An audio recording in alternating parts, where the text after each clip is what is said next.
The Buddha says there are 3 factors of the path that hover around all the other factors.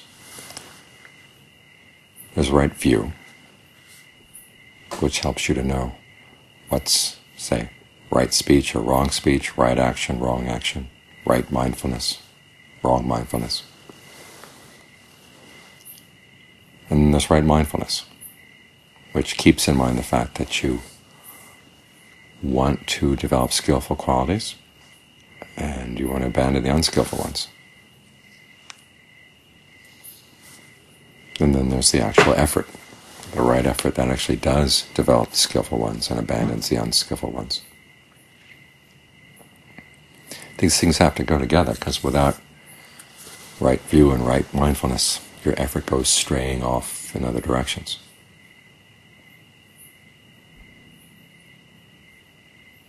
So as you put an effort into the practice, you have to understand it. Understand what you're doing, why you're doing.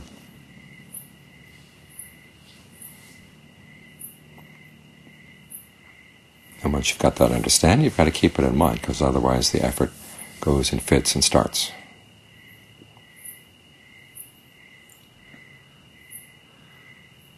It doesn't build up momentum.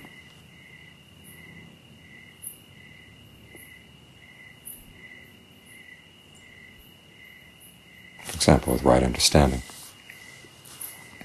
it's a series of images the Buddha gives of people who put a lot of energy into the practice, but they do it the wrong way and they don't get results. And as a result, they get discouraged. They begin to wonder if effort can do anything at all. You have to remember there are a lot of people in the Buddha's time who said, you put effort in the practice and you don't get any results, regardless of how much you want them, because human effort is just too weak. Nowadays you get the idea that any effort is going to get in the way of the unconditioned, so you have to stop exerting any effort at all. Just kind of sit out there and let the mind be like a big open sky with clouds floating in and floating out without you doing anything at all.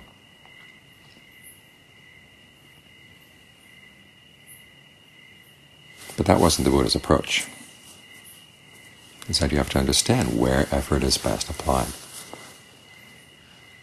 It's like trying to get milk out of a cow. You twist the horn, you're not going to get any milk. You twist the horn more and more and more, put a lot of effort into twisting the horn, and it doesn't make any difference. You're still not going to get any milk. At that point, it's easy to get discouraged and to think, well, maybe effort is not a good thing. The problem is not so much with effort in general, it's your misunderstanding of where to apply it. You pull at the udder, you get the milk. You don't have to pull hard either. You put the effort in the right spot, and you're going to get results.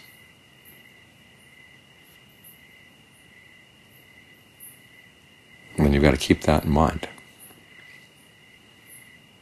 Because it's so easy as you're sitting here meditating and you start focusing on the breath, and then you forget. You're off someplace else.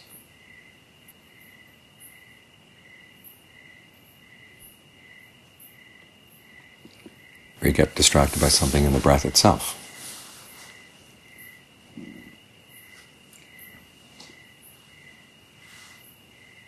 Things get nice, things get comfortable. And as John Fuang would say, you sort of let go with your hands and feet and just kind of fall into the pleasure. Forgetting that the pleasure has to come from causes, and if you abandon the causes, the pleasure is going to disappear after a while. That's something you have to watch out for. It's not just the distractions in the meditation that are going to be troublesome. Sometimes some of the good things come up. John Lee has a whole list of good things in the meditation. A lot of people meditate so they can get visions. They want to see something. That's often one of the first questions you're asked in Thailand when people find out that you meditate. When you meditate, what do you see? Hoping that you've been seeing lottery numbers. Or spirits of the dead, or whatever. That's a big distraction.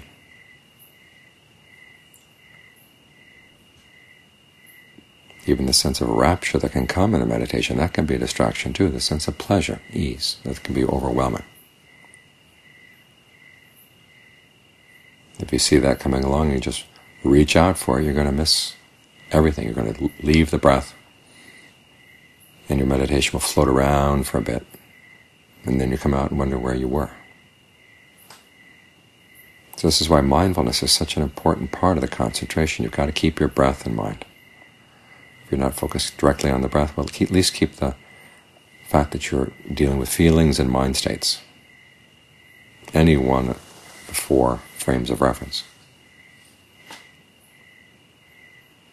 And if you're going to focus on feelings, don't just wallow in the feeling. Remember, you're looking for the cause. So that takes you back to the breath on the one hand, and it takes you back to the steadiness of your gaze on the other. You've got to keep in mind the fact that this is work that we're doing here, even though it can be very pleasant. You don't want to be the sort of person who does a little bit of work and then gets your first salary check and then you disappear for a week. You should go off and spend your money. And when you've run out of money, you have to come back and ask for the job again. If you keep this up, you're never going to get a raise.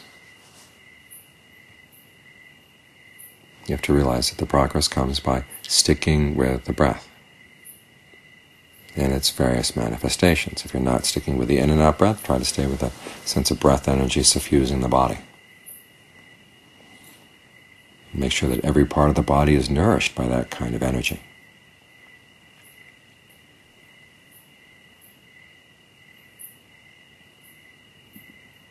You stop twisting the cow's horn, but you actually put effort in. You're going to pull out the udder. Another image the Buddha gives is trying to get oil. But you grind gravel. Now, gravel doesn't have oil. All you get is gravel dust. If you want oil, you can grind sesame seeds, or any plant that has oil. The same with the meditation. You've got to know where the effort has to be focused. You're focused on the steadiness of your gaze. You don't want to focus on anticipating things. I'm going to call this evening from someone who wanted to know how long it was going to take to attain stream entry. And she was hoping it was in the matter of months.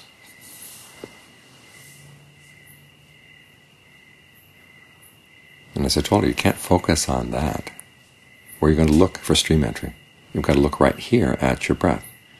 As with any journey, you have to focus on where you're placing your feet.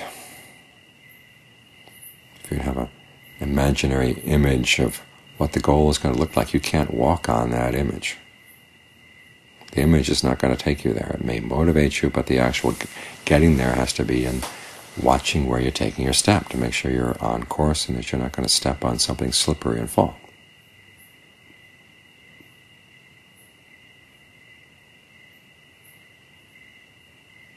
So you focus the effort right here, and this is constantly coming back to the breath, to your frame of reference. And whatever comes up, you want to deal with it skillfully. This is what the frames of reference are all about. They're not just simply things that you watch coming and going and you don't do anything. I was reading a while back someone saying that there are basically 2 paths. One is the path of right mindfulness, the other path is the path of right effort. In the path of right mindfulness, you don't do anything, you just watch things arise and pass away and let them sort of sort themselves out. Whereas the path of effort, you put in a lot of effort to getting the skillful things to come and the unskillful things to go away.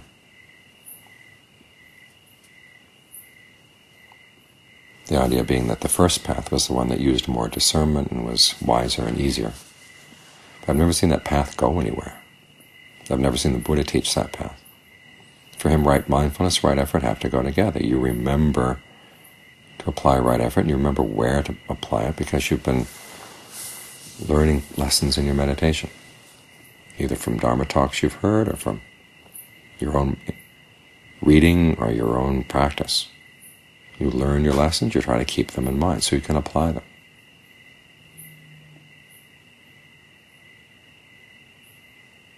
And then you gain your own sense of touch as to how much you have to push. Sometimes you're very observant, but you don't do much. You want to watch what's going on, especially when you can't figure something out, when all the different approaches you've applied in the past don't seem to work, then just watch for a while.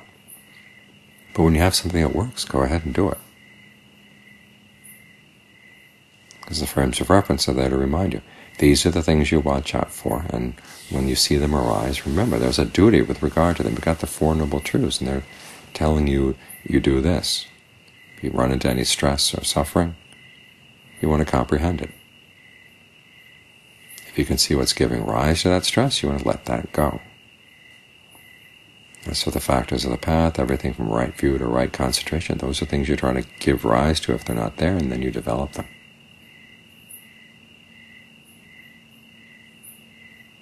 And then we begin to realize what the end of suffering is like. So there are duties with regard to everything that's listed there in the frames of reference. And you keep those frames of reference in mind so you can remember, oh, when sensual desire arises, that's something you want to abandon. And how do you do it in such a way that it's effective?